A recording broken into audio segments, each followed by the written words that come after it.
Taslih TV.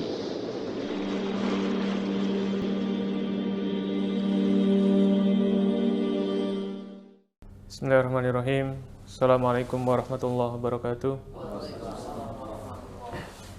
Alhamdulillah wassalatu wassalamu ala Rasulillah wa ala alihi wa sahbihi wa man tabi'ahum bi ihsanin ila yaumil qiyamati amma ba'd. Rabbi shrah li sadri wa yassir li amri wahlul 'uqdatam min lisani yafqahu qawli. Allahumma alimna ma yanfa'una wanfa'na bima 'allamtana waj'alna min ibadikas shalihin. Teman-teman sekalian yang saya hormati dan saya banggakan, dan semoga kita semua dirahmati oleh Allah. Tema dari sharing session kita, pertama-tama kita tentunya memanjatkan puji dan syukur kehadirat Allah Azza wa Jalla, karena dengan nikmat dan karunia-Nya kita bisa dikumpulkan di tempat ini, yang semoga tempat ini juga menjadi tempat yang diberkahi oleh Allah Azza wa Jalla. Dan tentunya juga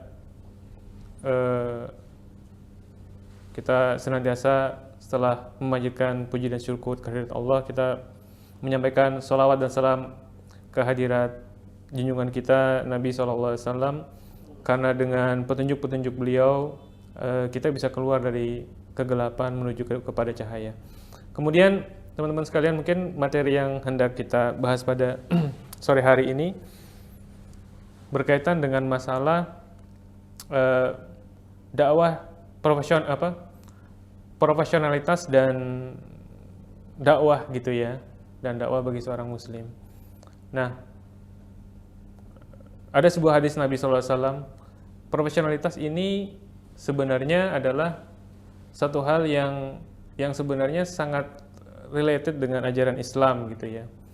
Karena kalau kita lihat ajaran Islam itu, di samping dia mengandung nilai-nilai yang sifatnya partikular gitu ya,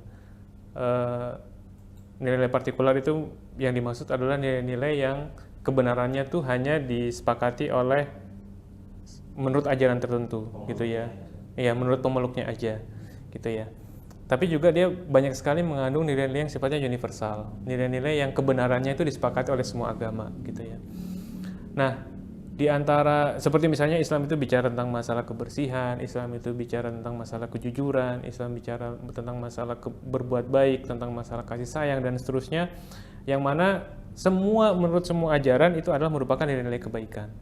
Nah, di antara nilai-nilai universal yang terdapat dalam Islam yang mungkin oleh sebagian kaum muslimin itu terlewatkan, itu adalah yang kita sebut dengan profesionalitas gitu ya. Padahal ini merupakan salah satu hal yang sangat dianjurkan dalam Islam. Nabi SAW bersabda, Innallaha yuhibbu idza amila ahadukum amalan an yutqinahu.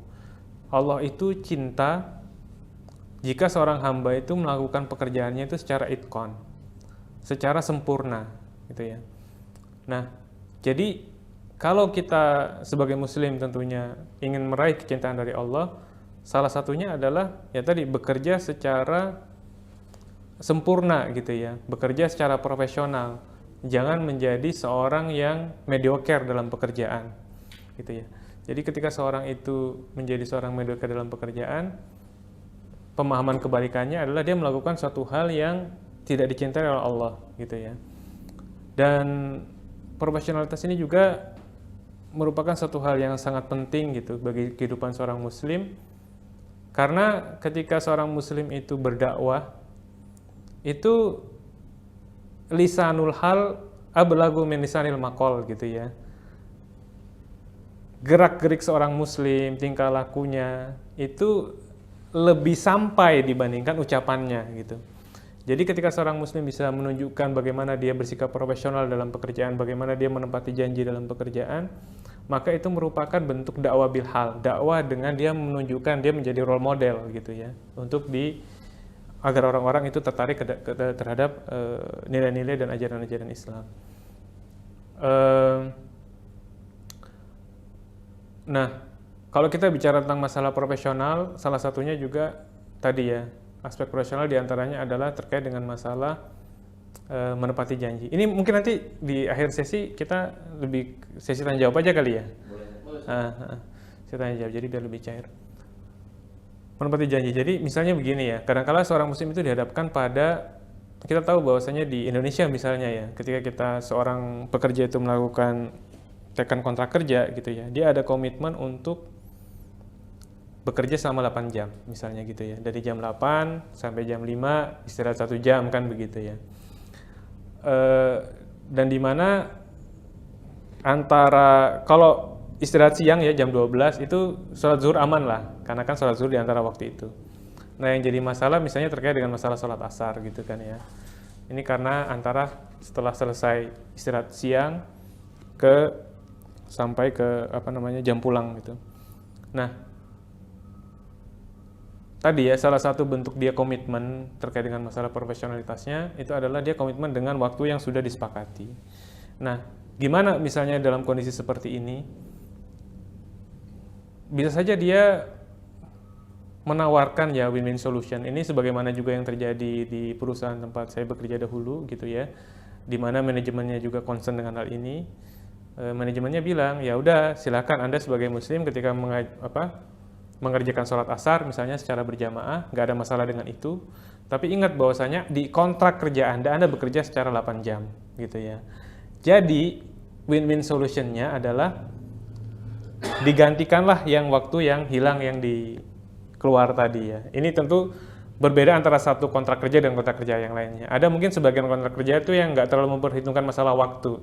Dia yang penting end resultnya, hasil akhirnya aja gimana gitu kan. Masalah waktu mau dari rumah, mau kerja cuma 3 jam nggak ada masalah, ataupun mau 24 jam, yang penting hasilnya beres gitu kan. Pokoknya tahu beres.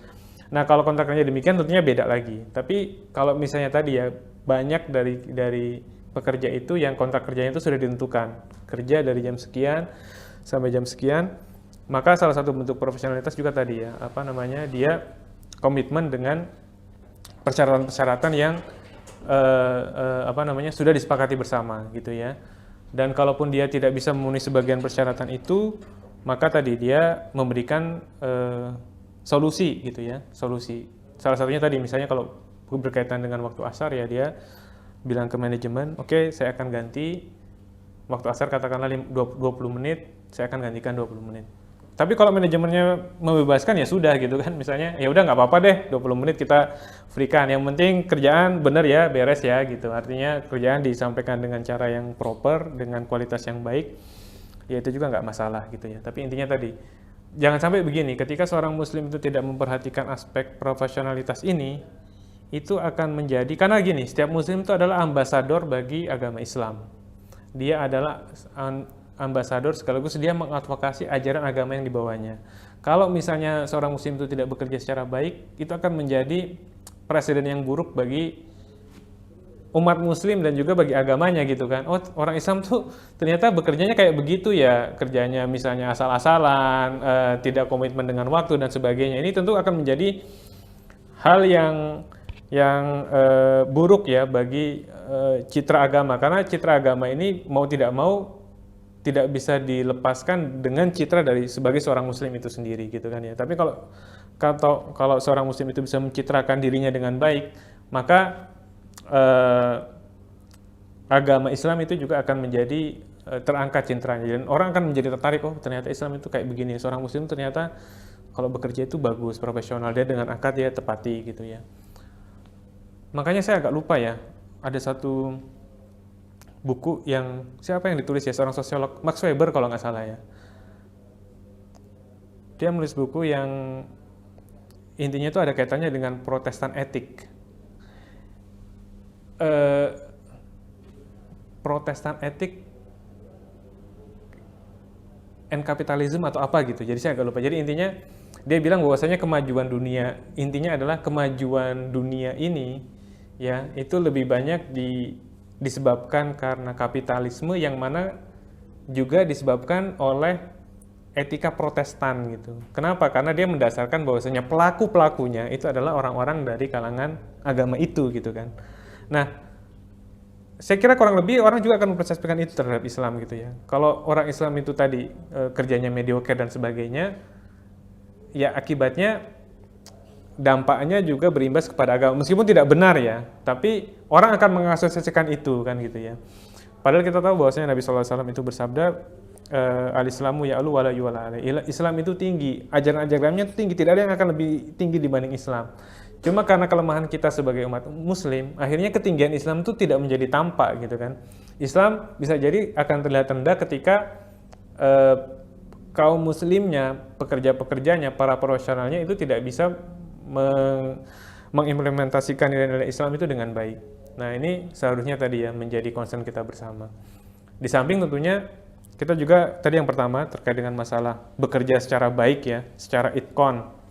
Itkon itu kalau dalam istilah lain itu ya boleh dikatakan itu benar-benar sempurna gitu ya, zero defect gitu. Jadi bekerja itu benar-benar bukan mediocre gitu ya. Jadi saya agak ada cerita menarik juga dulu waktu bekerja itu ada seorang pimpinan yang dia sempat rada nyarkas gitu ya, rada nyarkas.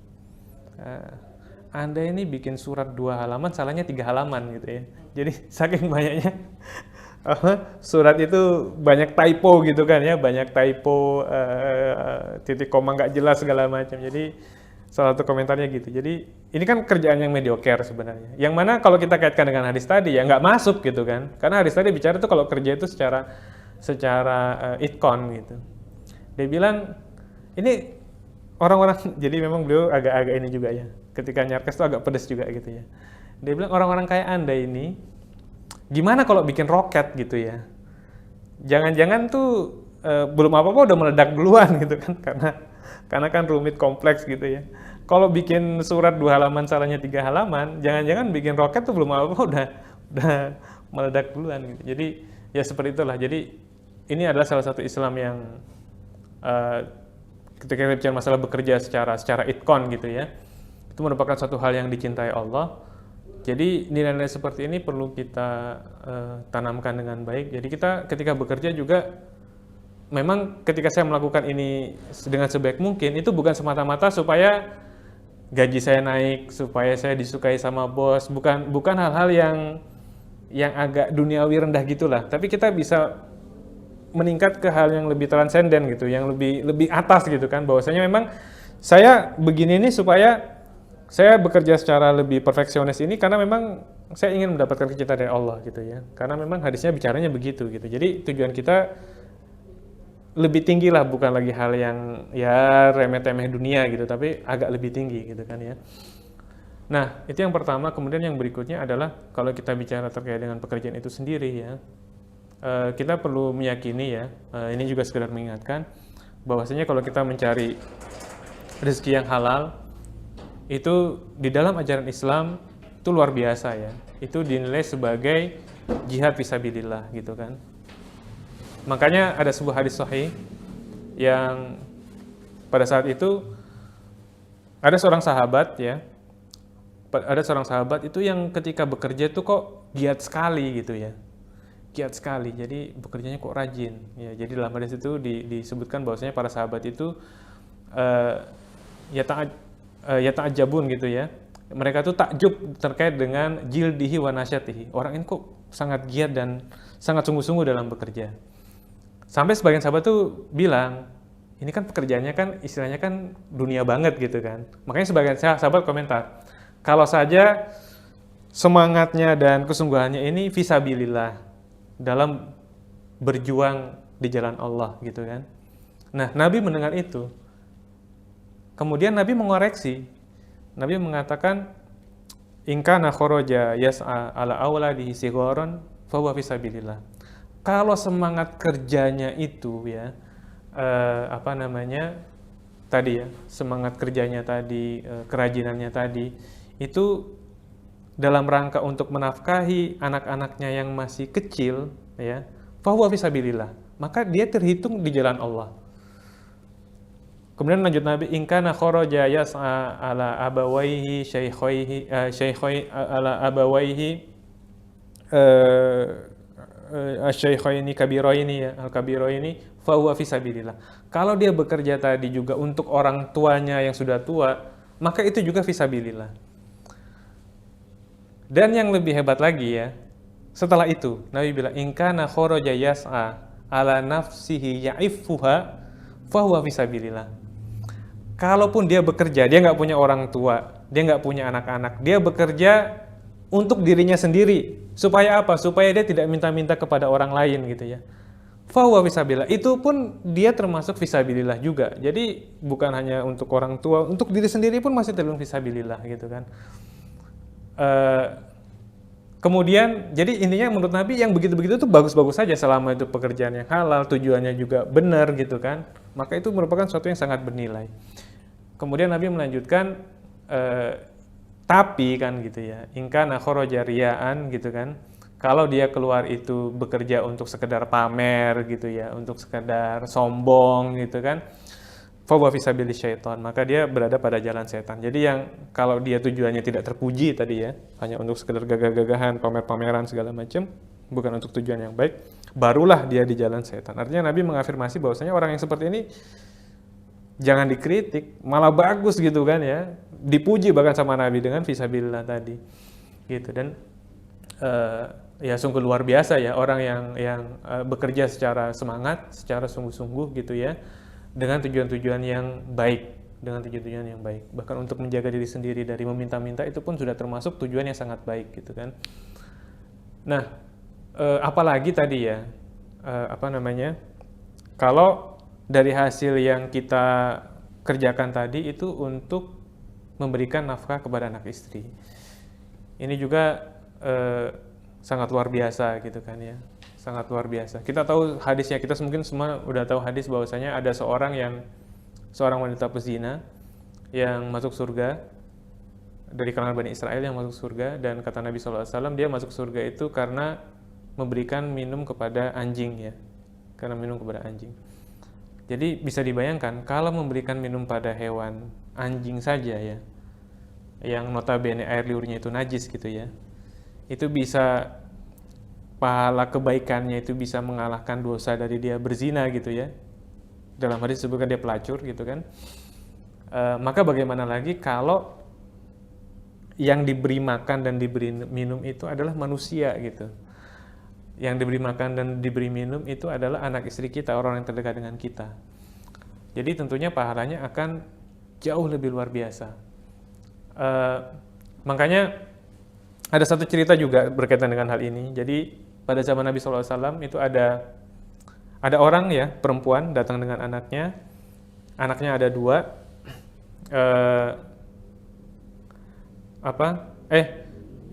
Dia datang dengan anaknya ada dua. Kemudian dia datang ke rumah Nabi, ada makanan tidak gitu? Ada makanan tidak? Hadisnya juga sahih. Kemudian ditemui oleh Sayyidah Aisyah radhiyallahu taala anha, Ummul Mukminin. Sama Aisyah, kemudian orang ini karena membutuhkan, dan di rumah Nabi juga, Nabi tentunya hidupnya juga sederhana ya, nggak ada apa-apa, cuma ada kurma. Akhirnya dikasihlah 3 butir kurma. Dari 3 butir kurma tadi, anaknya kan ada 2, jadi masing-masing dikasih satu-satu. Kemudian satu lagi kan jatah ibunya.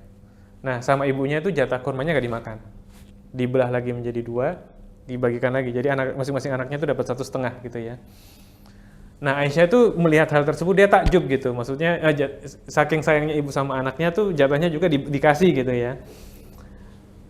Nah, ketika itu nggak ada Nabi. Nah, ketika Nabi pulang, Aisyah kemudian menceritakan hal tersebut. Kemudian intinya kata Nabi SAW, atajabina min dzalika ya Aisyah gitu ya. Apakah engkau heran dengan hal tersebut ya Aisyah? Sesungguhnya kata Nabi SAW, wanita tadi dengan perbuatannya tadi ya, dengan perbuatannya memberikan kurma kepada anak-anaknya tadi, itu masuk surga gara-gara itu. Jadi betapa perbuatan yang, padahal kan namanya seorang ibu, itu adalah sebuah naluri ya, untuk memberi ya, kepada anak-anaknya itu udah memang nalurinya begitu gitu kan.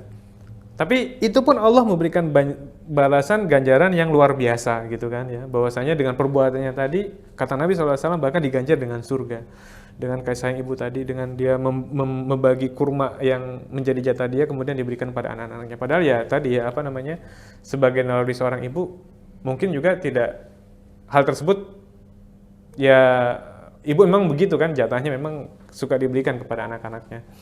Nah, makanya dalam hadis Nabi SAW juga menyebutkan bahwasanya sebaik-baik sedekah itu adalah yang diberikan kepada kepada keluarga gitu ya, kepada keluarga.